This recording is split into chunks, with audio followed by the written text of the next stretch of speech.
tó ń make sympathy ṣùgbọ́n tẹ́ bá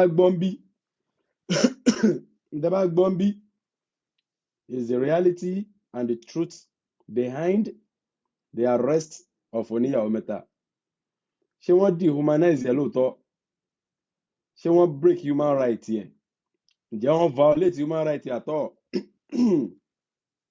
And kí ló fà á tó fi arrest ẹ̀? And àwọn ta ló arrest ẹ̀? Torí àwọn èèyàn kan gbọ́rọ̀ ń ta ni ntọ́ ń gbọ́ ń ta òun làwọn èèyàn fẹ́ fi máa judge tó sì jẹ́ pé púpọ̀ nù tó wà ń ta tá à ń gbọ́ yẹn most of them are just mere hearsay lásán ni. Ẹ gbọ́ ọ̀tọ̀ lẹni tó wà nulé ọ̀tọ̀ lẹni tó wà ní ojú wíńdò ọ̀tọ̀ lẹni tó wà ń ta. Púpọ̀ ń tẹ́ ń gbọ́ káàkiri wọ̀nyẹn púpọ̀ nù àwọn tó wà lẹ́yìnkùnlé tó wà ní ẹ̀yìn wíńdò ntọ́ gbọ́ làwọn ń sọ jáde fún yín. Ṣùgbọ́n gbogbo tèmi bá sọ fún yín báyìí wàláhì tàláhì kò sí àfikún bẹ̀ kò sí àyọkúrò ń bẹ̀ bó ṣe rí gangan ni mo fẹ́ sọ yìí. Ẹ̀yin tẹ́ ẹ báyìí ti follow page yìí náà tẹ́lẹ̀ ẹ lè follow ẹ̀ láti lè máa gbọ́ a lot of important things about àwọn tó máa ṣẹlẹ̀ láàrin ìsìlámù ilẹ̀ Yorùbá láàrin ìjọ mẹ́ta yìí pẹ̀lú ògo Ọlọ́run. Nítorí ó burú jáì kí a máa ṣe ẹ̀sìn lọ́nà tó jẹ́ pé ọ̀nà halal àti ọ̀nà ìrọ̀rùn láti ilẹ̀ tó ti bí wa kó tó bí wa gbogbo apápátá náà bí sínú sunnah náà Muhammad sallallahu alayhi wa sallam. Ìlú tá a wà yìí alùsùnà wa jàmá wà àwọn onítọ̀ríkọ̀ wà lóríṣiríṣi kódà ibi tí mo ti kírun lénìí tí mo ti kí jùmọ̀ tì mí kódà mi ti bọ́ aṣọ jùmọ̀ ọ̀dọ̀ àwọn alùsùnà wa jàmáà ni mo ti lọ kí jùmọ̀ tì. Ǹjẹ́ báwọn alùsùnà wa jàmáà tí ń bẹ Nàìjíríà ṣe ń ṣe pẹ̀lú àwọn mùsùlùmí tó kù ǹjẹ́ bẹ́ẹ̀ náà ṣe ń ṣe gbogbo ìlú tó kù? Kí ló wá fa tí wọ́n fi arrest oníyàwó mẹ́ta? Mo kí brother wa Báyọ̀ Ferrari ẹ bá ṣí ẹ̀ fáwọn èèyàn gan ìwọ̀nba àwọn tó bá lè wọlé within these few minutes ká lè sọ the real important things la fẹ́ sọ pẹ̀lú ògo Ọlọ́run. Àwọn tí ò bá ráyè wọlé a lè ṣí ẹ̀ fún wọn létà. Wa alaikum salam wa rahmatullahi gbogbo àtàwọn wọlé ẹni mo rí Ọlọ́run rí yín. Tọ́ ọ̀rọ̀ tá a fẹ́ sọ lórí Abdulhakeem Mudassir oníyàwó mẹ́ta táwọn èèyàn mọ̀ sí kíni oníyàwó mẹ́ta ó possible kóun náà máa wo program yìí. Ṣé rí nílé ayé yìí wọ́n máa ń pe kinní kan ní gbọ̀rànmídẹlẹ́rù. Ẹ gbọ́ wọ́n ń pe kinní kan ní gbọ̀rànmídẹlẹ́rù. Má jẹ́ kí ẹrù ẹlẹ́rù kó padà bà tiẹ̀ jẹ́ láyé. Má ru ẹrù ẹlẹ́rù sórí kó wá fa tiẹ̀ lọ́wọ́ báyìí tó jẹ́ pé kódà tó bá ń jábọ́ ò ní mọ̀. Wa alaikum salam Allahu Ghalib àwọn àfáà dáadáa á dáa fún yín o Ọlọ́run bá ń dúró tí ẹ bá ṣí ẹ̀ fún wọn. N tá ń pè ní òtítọ́ ọ̀rọ̀ gangan la ilaha illallah. Mo ṣàkàn wo oníkálùkù ń ṣe fídíò lórí oníyàwó mẹ́ta nǹkan báyìí. Àwọn ta ló arrest ẹ̀ gan? Kí ló dé tán fi arrest ẹ̀? Kí ló fà tán fi arrest ẹ̀? Torí a lot of people à ń sọ̀rọ̀ ń pé ṣó yẹ kí mùsùlùmí ara ẹni mùsùlùmí máa arrest ara wọn? Ṣó yẹ kí mùsùlùmí ara mùsùlùmí máa arrest ara wọn? A dẹ̀ ti gbàgbé ibi tí arrest ti bẹ̀rẹ̀. Kátẹ̀ kọ́kọ́ gbé yẹn lẹ̀ níbi tó ti bẹ̀rẹ̀ kọ́ ló ṣe kókó bí kò ṣe pé kíni gangan kíni náà gangan tó fà tán fi arrest ẹ̀.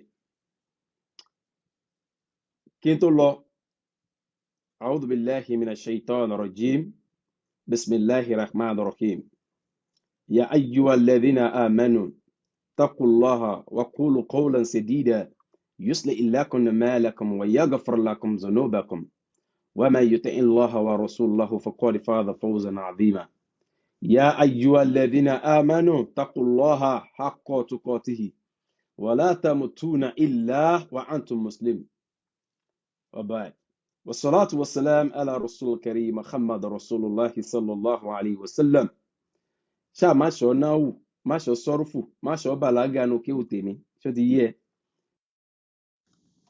tọ́ ẹ má bínú kọ̀ọ̀kan ló wọlé. Ẹ gbọ́ mo ní má ṣọ náwù má ṣọ sọ́rùfù má sọ gbogbo yẹn nú tó wà ní ọ̀rọ̀ tó wà nílẹ̀ yìí. Ọ̀rọ̀ tí mo fẹ́ sọ ni kí wọ́n listen sí, nítorí ó possible láàrin èní sọ́la àbọ̀túnla kí ẹni tó lọ̀rọ̀ tó jẹ́ oníyàwó mẹ́ta yìí kó padà jáde kó wá sọ nǹkan míì fẹ́yìn èèyàn.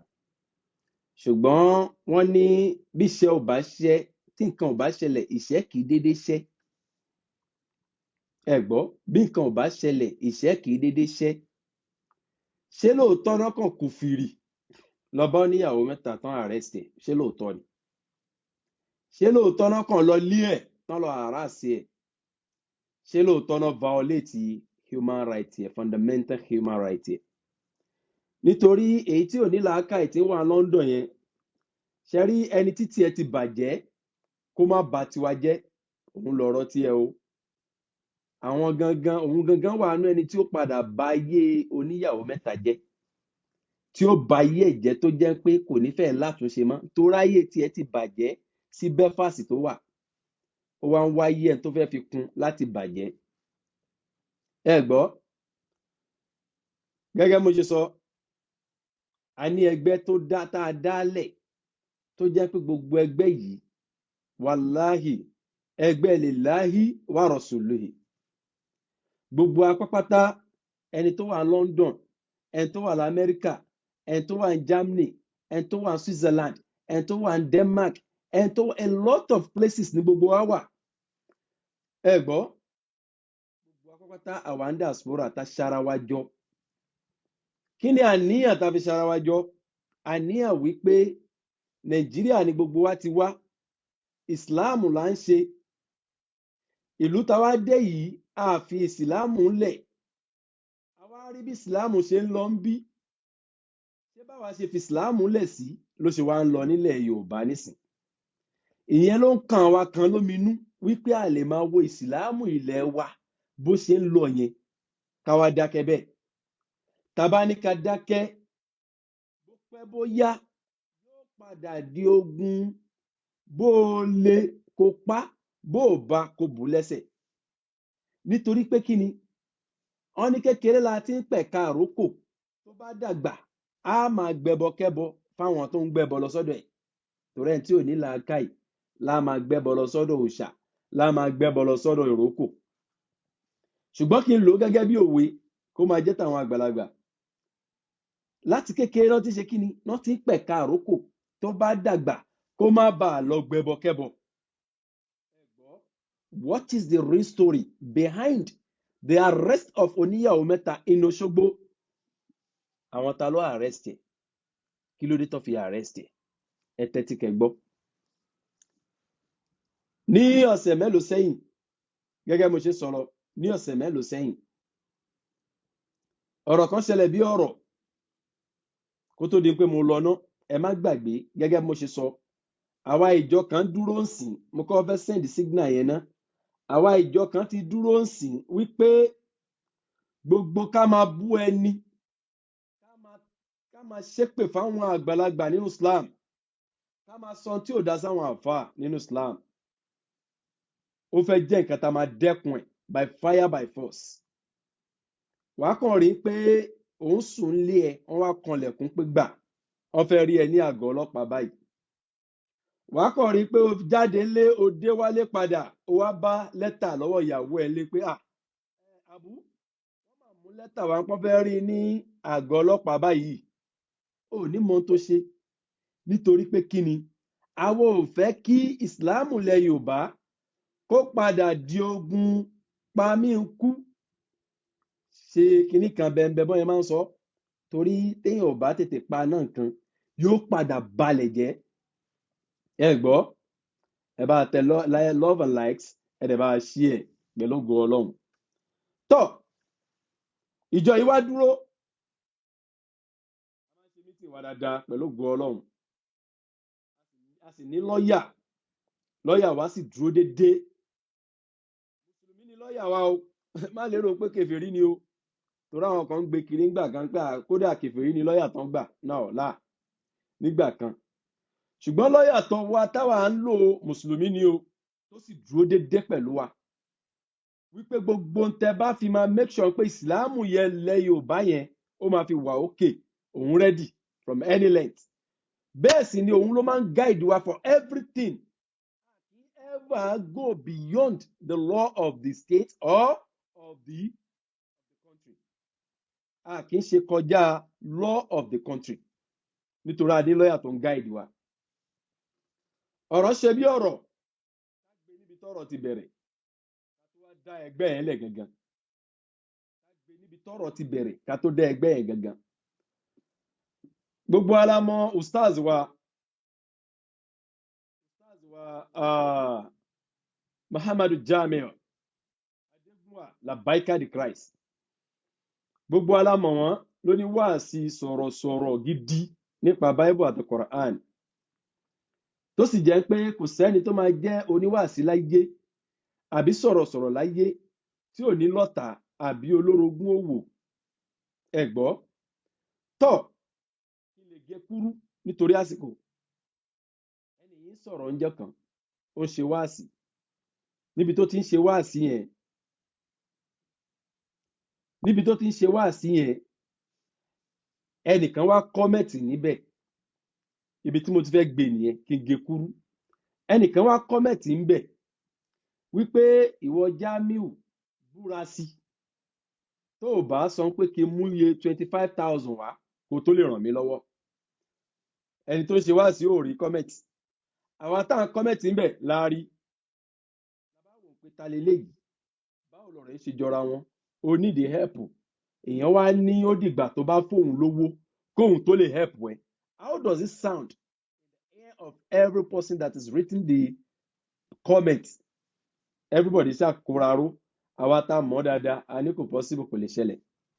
La ilaha illallah. A bá farabalẹ̀ a bá screenshot kìíní yẹn ìyẹn comment yẹn. La bá ṣiṣẹ́ lórí ẹni tó comment yẹn. Àwa realizing pé there is something fitching níbì kan. Ìkọ̀kan ń gbérarú níbì kan. Ẹnìkan rán ẹnìkan níṣẹ́ kan. Ẹ má sì gbàgbé ìjọta tí mo ní mo dálẹ̀ yìí à ń pera wa ní fellow ustaz Jamiu Adégúnwà Labaika the Christ worldwide. Worldwide tí mo mí ni pé kì í ṣe lórí ọ̀rọ̀ ustaz nìkan láwa o. A wà lórí gbogbo ẹni tó jẹ́ pé gbogbo àwọn tó jẹ́ àfáà àgbàlagbà nílẹ̀ Yorùbá bẹ̀rẹ̀ látòrí Mudirul Markaz. Kò bá jẹ́ onísùnnà ẹgbẹ́ yín gan lẹ bá tẹnu bá àwa rẹ́dí àti fún ẹ ní lẹ́tà látọ̀dọ̀ ọlọ́pàá. Kì í ṣe bóyá àfáà súfì nìkan.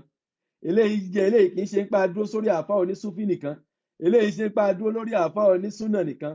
Gbogbo ẹ tó bá ti pè rẹ̀ pé ana Muslim. Tó bá ti pè rẹ̀ pé Mùsùlùmí ni ẹ́. Àwa rẹ́dí àti ná last card sórí gbogbo ẹni tó bá ń bú àwọn èèyàn nílẹ̀ Yorùbá tí ó fi di ogun tí ó fi dọ̀tẹ̀ àwọn ò ní gbà. Àwọn ò kọ̀ ká ta bàtà wa tàbí ká ta ago wa tọ́lọ́run ò sì ní jẹ́ atarú ẹ̀ ká tó lè mú wọ tó bá fẹ́ da ìlú yẹn tó bá fẹ́ dà ìlú yẹn rú. O lè lọ kéwú láti sánmà. Gbogbo àwọn tó bá ti ń kọ́mẹ̀tì jákujàku bẹ́ẹ̀ ẹ̀yin admin ẹ bá ń bá wọn wí. Ẹ bá ń bá wọn wí. Ó dà ń pé ọ̀rọ̀ tí mò ń sọ yìí àwọn ò nílò ẹ̀ ní ẹ bá ń já wọn dànù. Kán máa lọ máa wo elépè. Kán máa lọ wo elépè tó wà ní London wọn ó pè wọn. Ẹ gbọ́ kọ́rọ̀ mi máa pọ̀ jù. Ìjọ yóò sí fún onísúfì nìkan o. Ìjọ yóò dúró lórí onísùnnà nìkan.